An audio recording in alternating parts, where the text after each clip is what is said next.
This is lecture number 74 in the FOA series of lectures about fiber optics and communications. In this lecture, we're going to talk about broadband. We're going to talk about what broadband is, how it was developed, and how broadband depends upon and uses all the different types of communications media we have available today to deliver broadband to users. I'm Jim Hayes, president of the Fiber Optic Association, and I've been around for the entire history of the development of broadband, so I can share with you some of the stories about how it was developed and what it means for the world in terms of communications. What is broadband? Well, in terms of how the term is used today, it means always-on, high-speed internet connection. And some people use the term fiber broadband, but that's redundant. All broadband, like the internet itself, depends on fiber optics.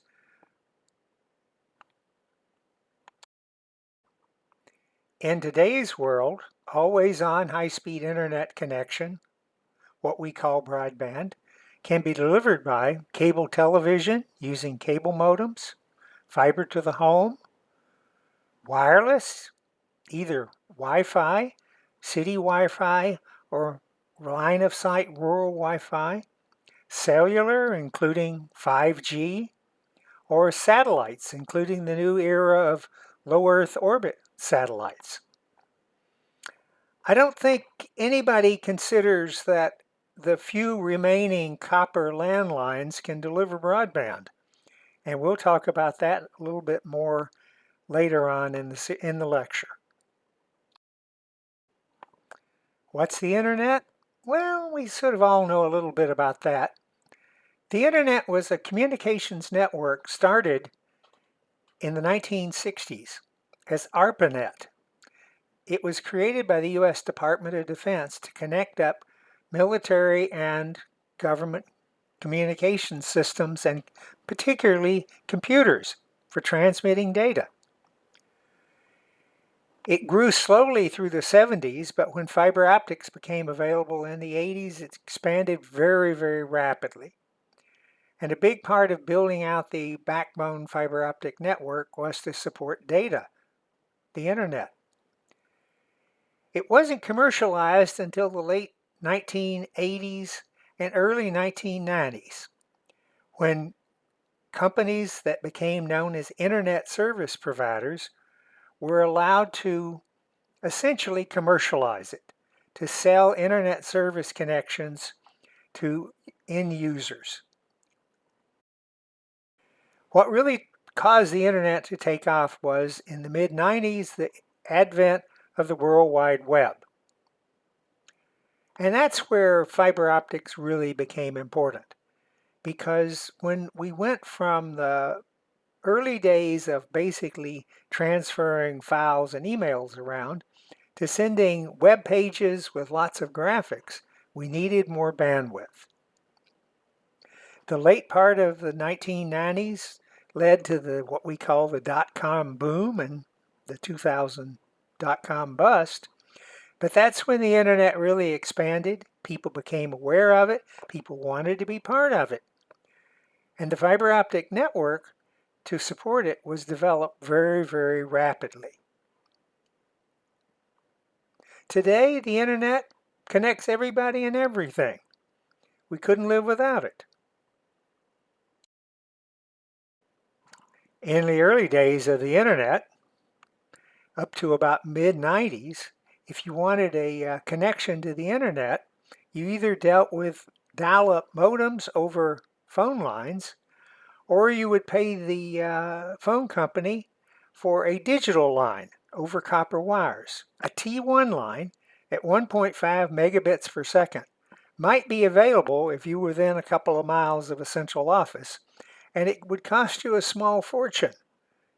When we had one at our company in the 1980s and early 90s, we paid $3,500 a month for that connection.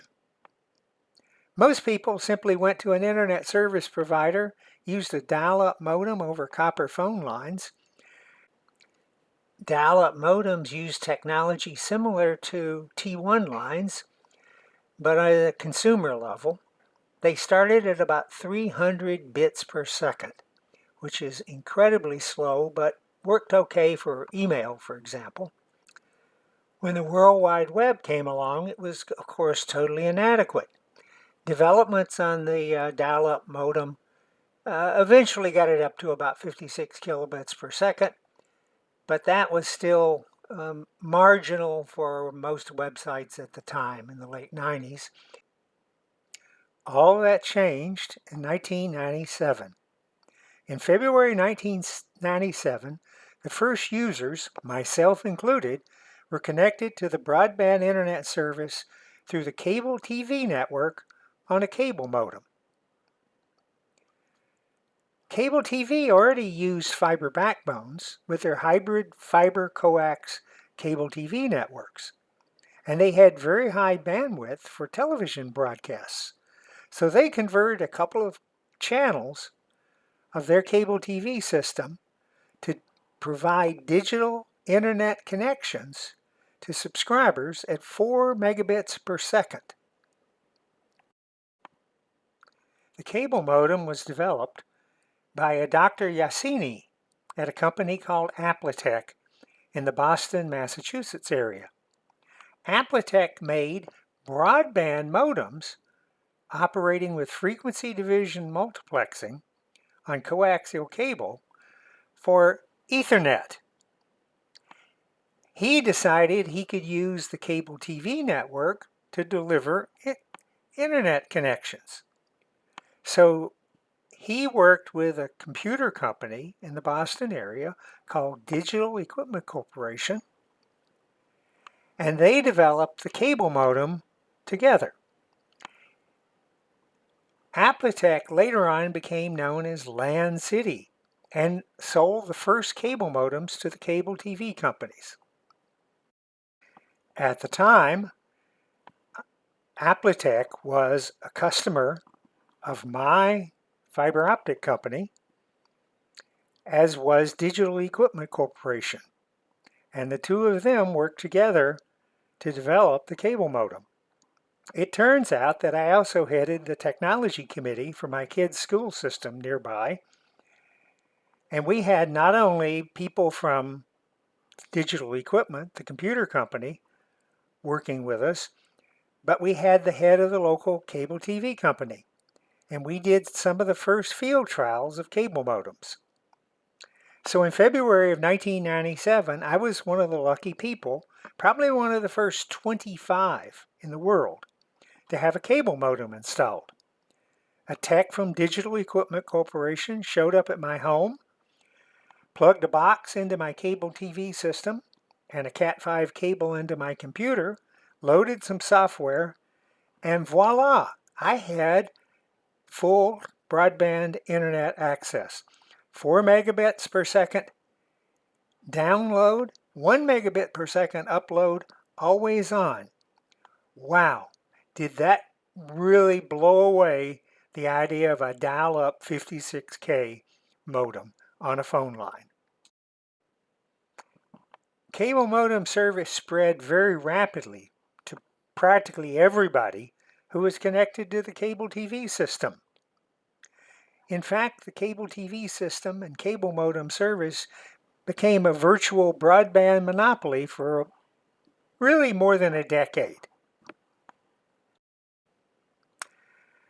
The telcos tried to respond with digital subscriber line. DSL was basically an idea of trying to extract as much bandwidth as you could out of copper wires. But the problem is that it's limited by the laws of physics.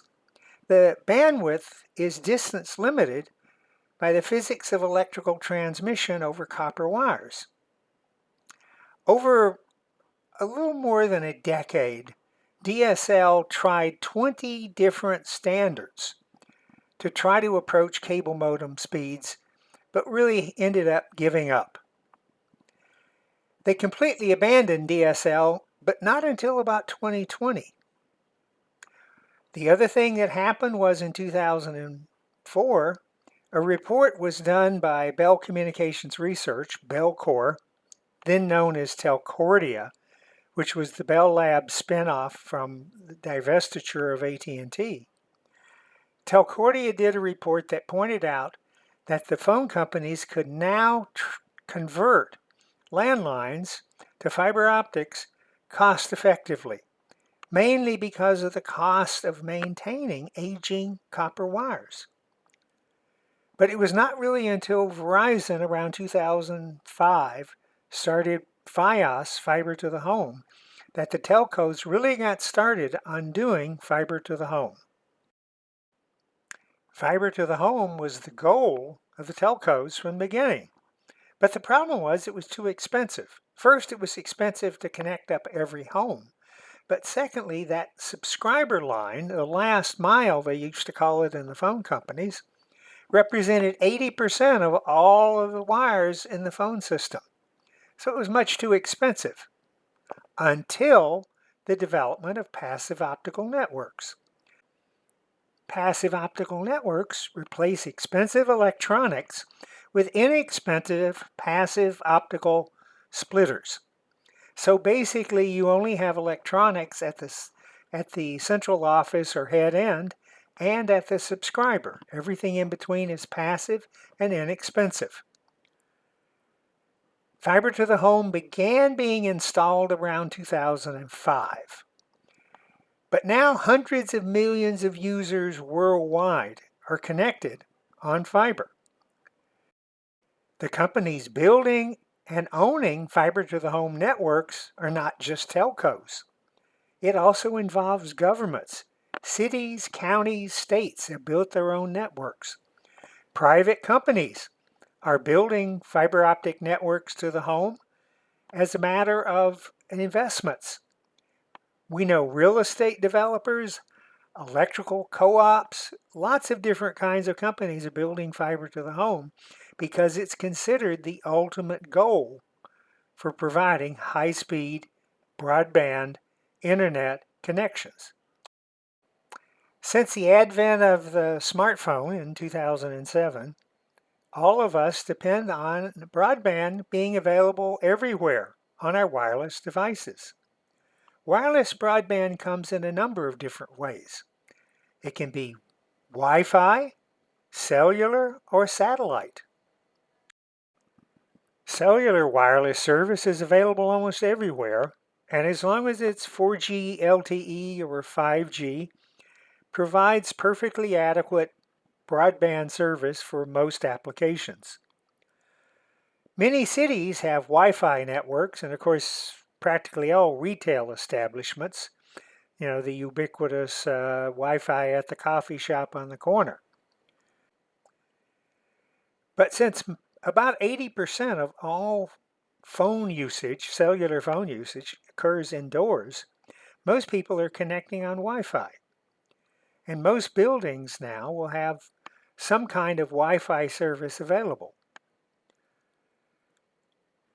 But it turns out that Wi-Fi, particularly line-of-sight Wi-Fi, is a very cost-effective way of connecting up people in rural areas.